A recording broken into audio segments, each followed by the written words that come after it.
Bonjour tout le monde, aujourd'hui une petite vidéo pour vous montrer comment créer un différentiel sur la toute nouvelle plateforme web 3.0 de notre système de monitoring chez H2O Innovation. Donc présentement, l'interface que vous voyez se retrouve à être la liste des capteurs générales, donc la liste des appareils de tout mon système. Mais ce qui nous intéresse ici pour les différentiels, ce sont les capteurs de vacuum. Vous pouvez voir présentement que j'ai 6 appareils différents, 6 capteurs de vacuum. J'ai des capteurs simples, j'ai aussi des capteurs doubles, et puis j'ai un capteur triple qui est ici. Donc, vous aussi remarquez que j'ai un capteur qui s'appelle cabane et aussi un capteur qui s'appelle station 1. Pourquoi que j'ai un capteur à la cabane? C'est assez simple. C'est un capteur de vacuum qui est relié à mon extracteur de la cabane. Même chose pour la station 1, j'ai un capteur de vacuum qui est relié à l'extracteur de la station 1. Donc ça c'est nécessaire pour pouvoir utiliser les différentiels. Le système va pouvoir comparer les pertes en vacuum qu'on a sur chaque ligne en se comparant à la valeur de référence qui est la valeur prise à l'extracteur. Donc ça fait une super de belle présentation. On est capable de trier nos capteurs par ordre de priorité, nos lignes par ordre de priorité. Et je vais vous montrer les étapes pour créer un différentiel. Donc, c'est assez simple. On va cliquer sur les 3 petites lignes en haut à gauche, puis sur Analyse, et finalement sur Différentiel. C'est assez simple ici. On clique sur Créer un différentiel. La première étape consiste à choisir quel est l'appareil de référence. Donc, le type d'appareil ici, on choisit Vacuum. Sélectionner un appareil, on va choisir le capteur à la cabane pour faire le différentiel de la cabane. Maintenant, pour la dimension, le capteur cabane est un capteur simple, donc je vais choisir la pression numéro 1. Ici, on peut changer au besoin le nom et écrire ce qu'on veut. Donc, j'enlève pression 1 pour avoir un nom plus court, avoir un meilleur affichage. Donc, je clique sur Suivant. L'étape numéro 2 est de venir choisir tous les appareils qui sont reliés à cet extracteur-là. Donc, tous les maîtres-lignes qui sont reliés à l'extracteur cabane. Donc, je clique sur Plus pour ajouter un appareil. Maintenant, je vais sélectionner tous les capteurs qui commencent par C parce que ce sont les appareils qui sont reliés à mon extracteur cabane. Donc, je commence par ce capteur-là, C01 et C02. Je choisis la dimension, donc je vais venir choisir la pression 1 pour la ligne C01. Donc, je peux modifier le nom au besoin. Je vais laisser C01.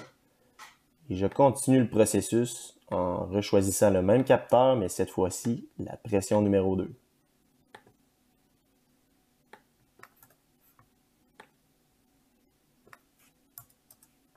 Donc, j'y vais comme ça, j'ajoute les capteurs, tous les capteurs commençant par C. Je vais y aller un peu plus rapidement pour la cause. Donc, C03 et puis C04. Donc ici, ce qu'on peut voir, c'est que j'ai mes lignes C01, C02, C03 et C04 qui sont mes maîtres lignes qui vont se relier à mon appareil de référence qui est cabane. Maintenant, je clique sur Suivant. Et ici, l'étape numéro 3 consiste à choisir nos seuils de tolérance par rapport aux pertes. Donc, on peut venir mettre un code de couleur selon les pertes qui vont être calculées automatiquement. Donc, c'est assez simple. Je change les données et je vois aussi en même temps l'exemple qui bouge comme ça. Donc, présentement, en vert, c'est tous les pertes entre 0 et 1 pouce de mercure. En jaune, c'est entre 1 et 3 pouces de mercure de perte. Et puis, quand ça dépasse 3, ça va être présenté en rouge. Donc, un maître ligne ayant une perte de plus de 3 pouces de mercure par rapport à sa référence va être présenté en rouge, et ainsi de suite. Donc, je clique sur Soumettre. Donc, le premier différentiel est créé. On peut voir les couleurs qui sont reliées au seuil de tolérance que j'ai décidé tantôt. Ici, on a le nom de la ligne, le numéro de la ligne, donc C01, C02. Ils sont présentés en ordre de numéro. J'ai aussi la valeur de différence, donc ce qui est calculé automatiquement par le système, par rapport à la référence. Si on veut maintenant les classer en ordre de priorité, on va cliquer sur les 3 petits points jaunes en bas à droite. puis sur le crayon pour modifier, et encore une fois sur le crayon de la colonne cabane pour venir modifier la liste. Donc, voyez ce qui se passe quand je clique dessus.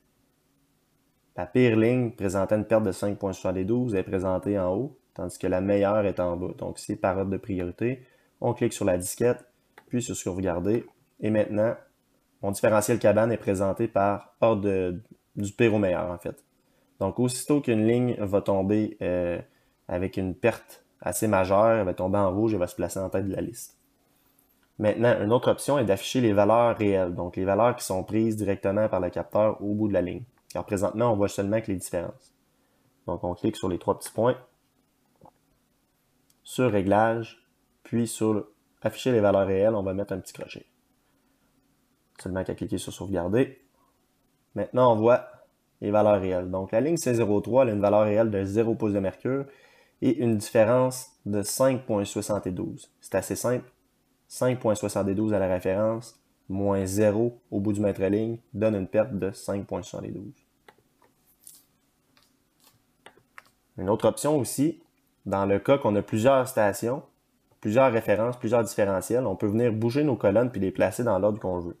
Donc, on clique sur les trois petits points jaunes, on clique sur le crayon pour modifier, et puis on a simplement qu'à sélectionner la colonne et puis la bouger où ce qu'on veut.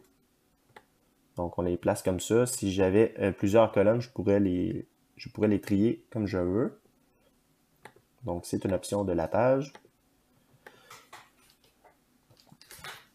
Aussi, si on veut ajouter un deuxième différentiel, on n'a plus le bouton au centre créer un différentiel. Il faut aller dans les trois petits points en bas à droite, puis sur le plus. Vous allez revenir dans la même interface qu'au début pour créer le premier différentiel. Donc, on commence avec les étapes et on suit les étapes.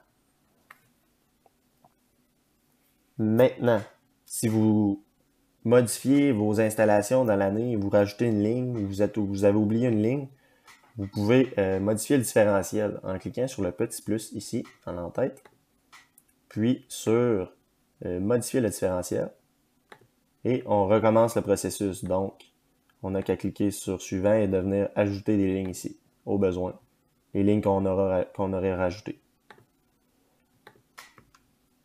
Encore une fois, dans le petit plus, on peut venir changer nos limites de couleur, donc changer le seuil de tolérance qu'on a choisi tantôt en cliquant dessus.